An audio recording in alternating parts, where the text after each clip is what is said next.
저희 조계종 중앙신도의 부설 불교 인재개발원 3주년, 창립 3주년 기념 선지식 초청 강좌 무비 큰 스님 초청해서 임재록 강좌를 오늘 입제를 하는 날입니다. 큰 스님께서 큰 스님 모시려고 법무사를 들렀을 때 임재록 하시려는 것에 대해서 굉장히 기뻐하시고 또 흔쾌히 올라와셔서 이런 자리를 만드는 것에 대해서 마음을 내주셨습니다.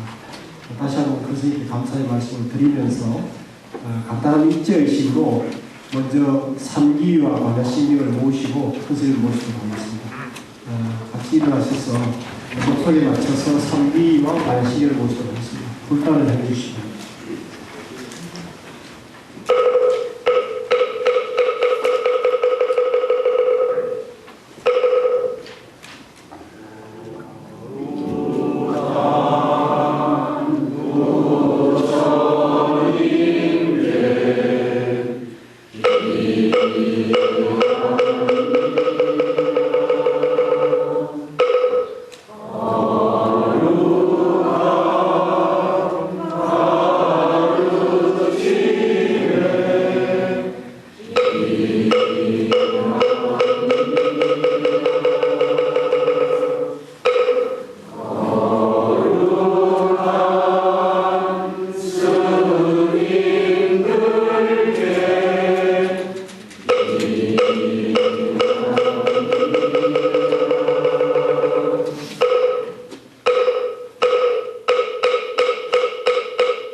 큰 스님을 바라보시도록 하겠습니다. 모두 박수로 해주시기 바랍니다.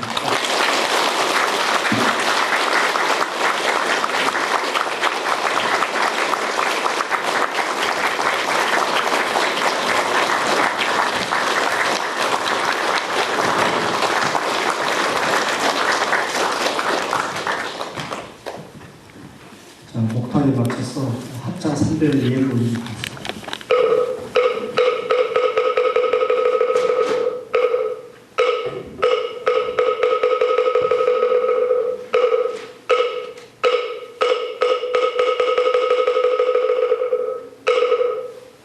모두 자리에서 잠시 본문을 듣기 전에 마음을 가다듬는 입증을 잠깐 하도록 하겠습니다.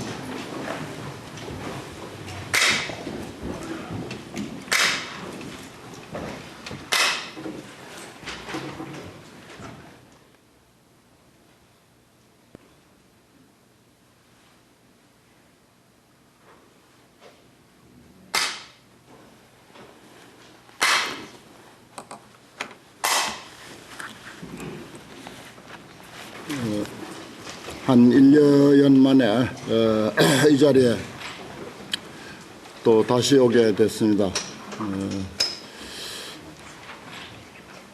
어떤 형태의 삶을 살든지 우리가 인생을 살아가면서 또 다른 특별한 한 인간에 대한 세계를 탐색해 본다고 하는 이 사실은 또 하나의 세계를 발견하는 것이 되고, 그 세계를 발견하는 것은 곧 그 나의 삶에 어쩌면 아마 눈을 뜨게 되는 계기가 될 것이고, 만약 눈을 뜨지 못한다면은 나름대로 큰 소득이 있지 않을까 하는 그런 생각을 합니다. 이번 임대록 강의에 여러분들이 눈을 뜨셨으면 좋겠고, 아니면 삶을 살아가는데 또는 불교 공부를 하는데 큰 소득이라도 되었으면 하는 그런 그 바람을 가져봅니다. 오늘부터 5개월간 격주로 10회에 걸쳐서 시간은 한 20여 시간 임재록을 함께 공부하게 됐습니다. 임재록은 임재 스님의 어록입니다. 임재 스님은 어떤 분인가, 어떤 분이기에 그분의 어록을 우리가 공부하게 되는가, 이러한 것부터 살펴보겠습니다.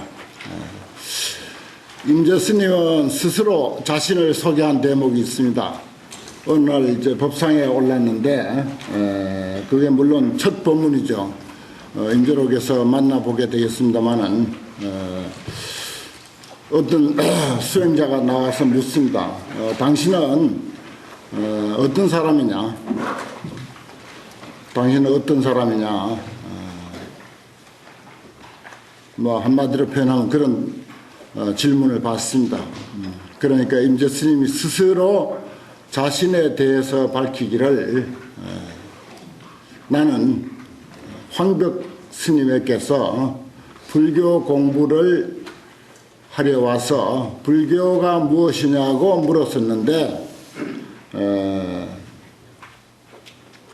3번을 묻고 3번을 흠씬 두들겨 맞은 그런 사람이다, 이렇게 대답했어요.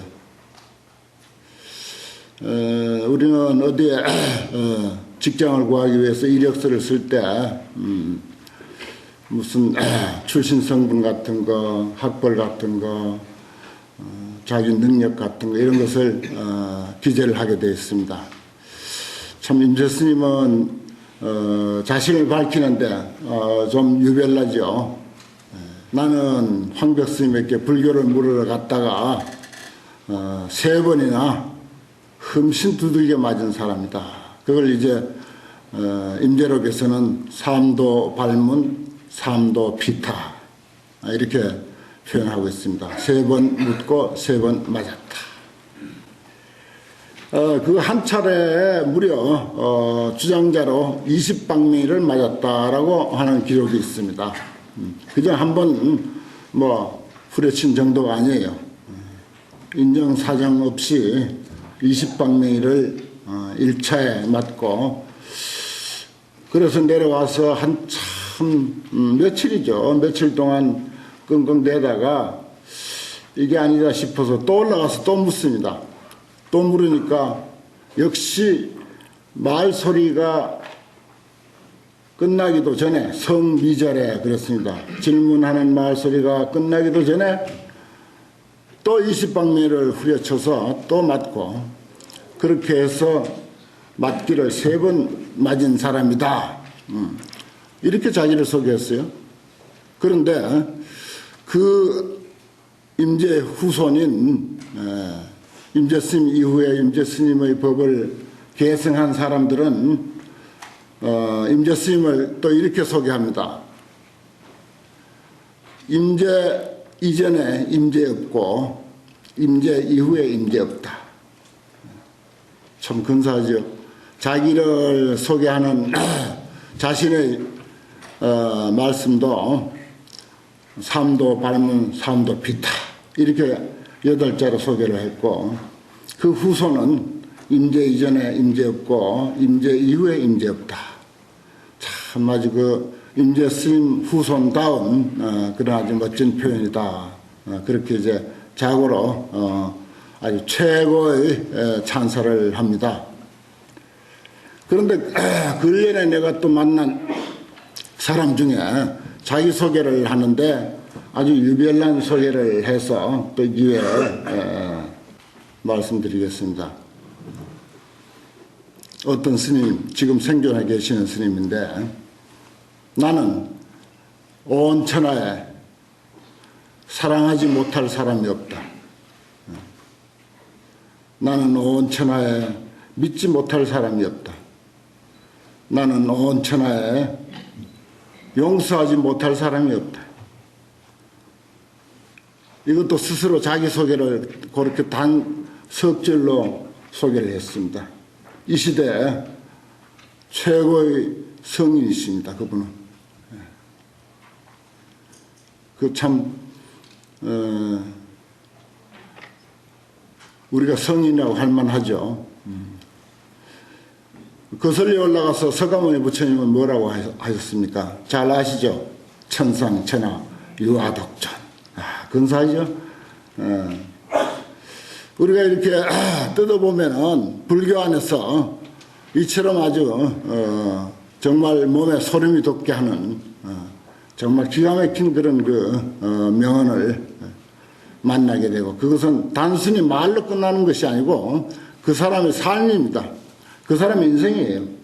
그래서 우리가 부족하지만은 그 나름대로 그분들의 삶을 이렇게 특별한 시간을 내서 탐구해 보려고 이렇게 우리는 모였습니다. 임재 스님을 후손들이 임재 이전에 임재 없고 임재 이후에 임재 없다. 참 궁금하게 만들죠. 도대체 임재라는 인물이 어떤 분이기에 임재 이전에 임재 없고 임재 이후에 임재 없다. 그럼 서가모니도 임재만 못하다는 뜻입니다. 분명히 그 말 속에는 그런 뜻을 포함하고 있습니다. 어쩌면 그럴지도 몰라요, 사실. 그래서 또 임재를 평하기를, 임재 스님은 그 가풍이 청천백일에 붉은 맑은 날에 폭우가 퍼붓고 천둥 번개가 치고, 오늘 나눠드린 그 교재 서문에도 그런 표현을 했습니다. 제가 지진, 소위 그 강진 1천도의 그 지진을 휘몰고 오는 그런 인물이 임재다. 그런 표현이 어쩌면 임재 스님에게 좀 미안한 표현이고 전혀 성에 차지 않는 표현일 수도 있습니다. 뭐 저 딴에는 한껏 표현하느라고 하긴 했습니다만은 그렇게밖에 할 수가 없었습니다. 뭐 흔히 우리 불교에서 경전의 왕은 법화경이고 어록의 왕은 임재록이다, 그렇게 되어 있습니다. 왜 경전의 왕이 법화경이고 어록의 왕이 임재록이냐? 법화경은 아신 바와 같이 대성불교가 정점에 달했을 때 결집된 경전입니다. 부처님 당시 초기 경전에서부터 흔히 그것을 이제 후대에는 원시불교라고 표현하기도 해요. 원시불교라고 하는 데는 그만한 이유가 있습니다. 아주 지극히 원시적입니다, 사실. 그러면서 이제 부파불교, 그리고 소성불교, 그리고 초기 대성불교, 중기 대성불교, 후기 대성불교, 이렇게 그 경전을 근거로 한 불교도 차츰차츰 500년이라고 하는 긴 세월에 걸쳐서 발전했습니다. 솔직히 그렇게 경전 성립사적인 입장에서 보면은 불교는 그렇게 솔직히 발전해 왔습니다. 그래서 그 정점에는 법화경이라고 하는 경전이 있습니다. 그 이후에는 불교가 서서히 쇠퇴하기 시작합니다. 쇠퇴하기 시작할 때 생긴 불교가 비밀불교, 우리가 밀교라고 그러죠. 그리고 선불교도 대성불교 입장에서 보면 쇠퇴할 때 생긴 특히 이쪽에 중국으로 달마 스님이 넘어오면서부터 생긴 전혀 새로운 불교입니다. 그리고 우리나라에만 본다 하면 뭐 호국불교, 불교도 아닌 그런 호국불교라는 것도 있고 기타 뭐 별별 불교가 많습니다. 근래는 천도불교, 무슨 뭐 기도불교, 또 생활불교니 온갖 뭐 기복불교라는 그런 말도 있죠. 등등 정말 불교가 쇠퇴할 대로 쇠퇴한 이 점에 와서는 그런 별별 불교가 또 이렇게 사람들의 요구에 의해서 그렇게 만들어지게 됐습니다.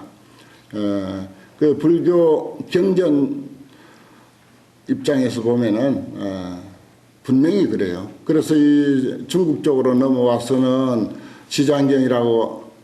지장경이라든지 그 다음에 뭐 목련경이라든지 부모 은중경이라든지 이런 등등 효도를 중심으로 한 경전이 중국에서 또 결집됐습니다. 그것은 분명히 중국의 효서상의 영향을 받고 불교가 중국에 정착을 하려면 분명히 효도를 이야기해야지 효도를 이야기하지 않고는 중국 땅에는 발붙일 수가 없다 이렇게 생각한 선지식들이 효도를 중심한 그런 경전이 편찬되게 됩니다.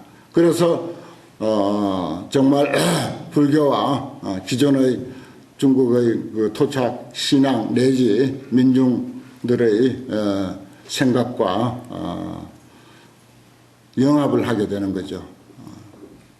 그 우리나라에 와서는 뭐 호국 불교도 있고 이 나라에 비가 내리지 아니하면 청우경이라는 게 있습니다. 청우경. 이것도 그건 우리나라에서 만든 경 같아요. 보면은 청할 청자 비우자예요. 또 기우경도 있어요. 빌기자 비우자. 이런 등등 경전까지도 발생하게 된 것입니다. 그래서 이 불교 역사를 우리가 이렇게 굽어보면 참 재미가 있어요. 올라갔다 내려오고. 그런데 오늘 우리는 불교 역사상 가장 위대한 선사라고 할 임재선사를 이제 이야기할 그런 그 마당입니다. 그 임재선사는 그러면 선불교 역사에서 어떤 시기에 출생하셨는가 이걸 우리가 조금 살펴볼 필요가 있습니다. 선불교는 두말할 것 없이 달마 스님으로부터 시작한 것이 선불교입니다. 달마 스님이 중국에 오셔서 능가경을 가지고 오셨어요. 그때는 아직 선불교 치고는 원시적입니다. 그래서 한편 능가경에 근거를 해서 이야기를 하게 돼요. 그것이 오조스님 때까지도 경전에 근거를 한 선불교를 선양을 했습니다. 그 오조스님은 금강경을 독송하도록 했죠. 그건 뭐 우리가 선이라고 선종이라고 하니 선종이지 무슨 그게 선종입니까? 교종이죠. 금강경종이죠. 그게 사실은. 그래서 육조스님도 금강경 읽는 소리를 듣고 깨달았고요. 그 육조스님이 그 나무 팔려 갔다가 객실에서 어떤 나그네가 읽는 경전을 들었는데 그 사람에게 이게 도대체 뭐냐 하니까 그 사람 질문이 그래요. 그 대답이 그래요. 오조스님에게 가면은 오로지 금강경을 가르치는데 금강경이 하나만 달통할 것 같으면 불교 마스터한다. 그러니 당신도 글로 가보시오. 이렇게 이야기합니다. 그럼 오조스님은 항상 금강경을 강설하셨다는 증거입니다. 그와 같이 오조 스님 때까지도 아직도 선불교가 크게 선불교답지 못했습니다. 솔직하게. 그리고 육조 스님도 뒤에 가면 어떻습니까? 여 마하반야 바라밀 하라 그랬죠. 마하반야 바라밀을 외우라 그렇습니다. 그래서 서울의 어느 큰 사찰에는 마하반야 바라밀 서가모니 이름보다도 관세음보살보다도 지장보살보다도 마하반야 바라밀을 더 열심히 외우는 그런 사찰이 있습니다. 그건 이제 육조 스님의 그 육조단경에 감동을 받으신 분의 그 영향이겠죠. 그와 같이 육조 스님 때까지도 그렇게 금강경에 의존한다거나 마하반야 바라밀을 외운다거나 하는 그런 정도의 선불교였습니다. 그래서 육조 스님 밑으로 남학회양과 청원 행사라는 거대한 두 산맥이 형성하기 시작해서 차츰차츰 이제 내려오죠. 그렇게 내려와서 임재 스님 때 오는데 달마로부터 그러니까 선불교가 시작하면서부터 300년이라고 하는 세월이 지난 뒤에서 비로소 선불교의 정점에 도달하게 됩니다. 그래서 임재 스님의 스승인 황벽 스님이라든지 그 위에 또 마조 스님이라든지 또 뭐 조주 스님 참 그 유명하신 스님이죠. 위산 스님, 앙산 스님 뭐 그야말로 기라성 같은 선사들이 임재 스님을 중심으로 해서 많이 쏟아집니다. 그때가 우리나라로 치면은 통일 신라 이후거든요. 세계 문명의 꽃이 어느 나라 없이 동서를 막론하고 한참 문화의 꽃이 활짝 피던 그때입니다. 그때 선불교도 정점에 도달합니다. 그리고 나서는 차츰차츰 선불교도 쇠퇴하기 시작해요. 쇠퇴하기 시작해서 무엇이 생겼는가 하면은 여러분들이 잘 아시는 묵조선이다, 가나선이다 하는 것이 생기기 시작합니다. 그게 이제 선불교가 쇠퇴하니까 그런 것이 생겨요. 그래서 그것을 이제 간호세라고 하는 선을 요즘 아주 그 관심 있게 우리가 그 탐구를 하고 있는데 그 송나라 때 대스님이 간화선을 주창할 때는 상당히 괜찮았습니다. 그 선조에서도 여러분들 공부하셨지만은 그저 일주일 길어야 한철 아니면 뭐 3년이면 되게 끝내는 그런 시기였었습니다. 그렇지만 그 후에는 또 그것마저 쇠퇴해가지고요. 지금은 프로가 2,000명이 넘고 아마추어는 10,000명이 넘는 선객들이 우리나라에 있습니다. 우리나라만 치더라도. 그렇지만은 지금 50년 세월을 내가 지켜보았지만 누구 하나 깨달았던 사람은 없습니다. 또 오메이려 유행가처럼 부르셨지만 오메이려 도달한 사람은 한 사람도 없습니다. 지금 그런 상황이 됐어요. 그게 이제 선불교의 그 핵심을 우리가 제대로 이해하지 못해서 그런 게 아닌가 하는 그런 생각도 하고 그 방법이 과연 불교의 핵심을 인간의 진면목을 꿰뚫어 보는데 과연 올바른 방법인가 이것도 이 시대에 와서는 우리가 한번 참 냉정하게 검토해 봐야 되지 않겠나 하는 그런 생각도 개인적으로는 합니다. 우리가 인재력을 공부하면서 그런 점들도 한번 생각해 보는 그런 시간이 되었으면 합니다. 우선 임재 스님의 그 전등 계보를 한번 살펴보겠습니다. 유인물을 한번 봐주십시오. 조계사에 오려면은 서울 지도를 대강 머리에 그려야 됩니다. 머리에 대강 그려야 또 집으로 돌아갈 수가 있어요. 마찬가지로 임재라고 하는 그 인물이 우리 불교사에 어디쯤에 계시는가를 머리로 한번 이렇게 대충 자세히는 아니더라도 살펴볼 필요가 있어서 이렇게 그림을 그려왔습니다. 우선 보면 세존이 계시고 가섭으로부터 1조를 삼죠. 그 다음에 쭉 내려와서 28조가 달마이면서 동토에 1조가 또 달마가 되죠. 그러고 나서는 저기 육조 해는 그다음에 남학해양 마조 백장 그다음에 제10조에 와서 황벽 동토 10조입니다. 그다음에 황벽 밑에 11조가 소위 임제 임제입니다. 그다음에 임제 스님 밑으로 이제 또 나는 임제의 몇 대 손이다 이런 습관이 있어요.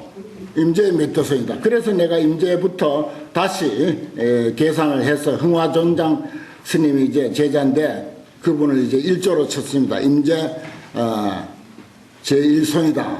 그 다음 제2손은 남원, 뭐 풍열, 수산 이렇게 해서 저기 그 약간 이제 여러분들 그 귀에 익은 제10조 오면은 원호, 그 다음에 호구 밑에 185 이제 대선사 소위 그 서장의 주인공 대가 있고 우리는 이제 대스님 밑으로가 아니고 그 응암 쪽으로 그 다음 미람, 파암, 경산 사범, 그 다음에 설암, 급암, 그 다음 18대 서고 그렇게 하고 그 다음에 우리 고려의 태고보가 19대로 임제 19세 손으로 거기에 이제 중국에 가서 임제 선맥을 이어와서 물론 이제 신라 때 구산 선문이 있습니다만은 임제맥을 우리가 중심으로 생각하면은 이렇게 이제 대가 이어집니다. 그래서 태고보로 내려와서 화남, 뭐 구곡,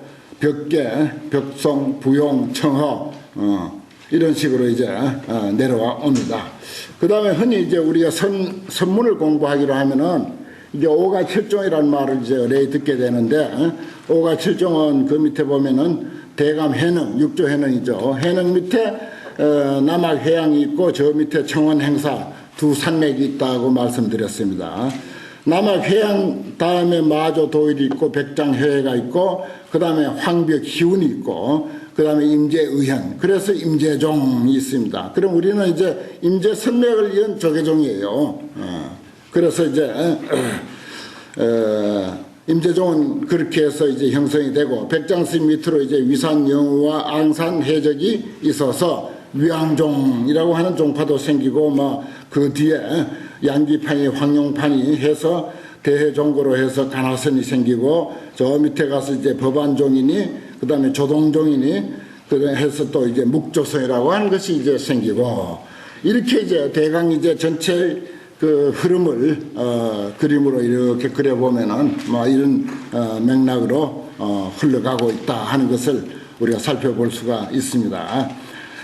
그래서 이제 임제스님은 보면은 역사적으로 보더라도 지금 우리가 있는 시기까지 저기 서가모니에서부터 이 선불교를 중심으로 하면은 임제 선사까지 정점에 이르렀다가 거기서부터 차츰차츰 이제 쇠퇴해졌다 이렇게 이제 볼 수가 있습니다. 이건 이제 순전히 가설로서 제 혼자 이게 생각이라고 이제 치부해도 좋습니다.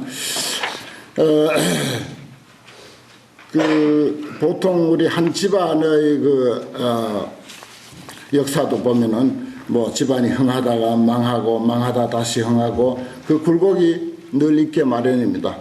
우리 불교의 그 법맥도 보면은 한때는 좀 땅에 떨어졌다가 또 그 후손이지만 아주 높이 솟았다가 내려갔다가 올라갔다가 산맥이 쭉 이렇게 이제 내려오면서도 올라가고 내려가고 올라가고 내려가고 이런 것이 기복이 늘 있게 마련입니다.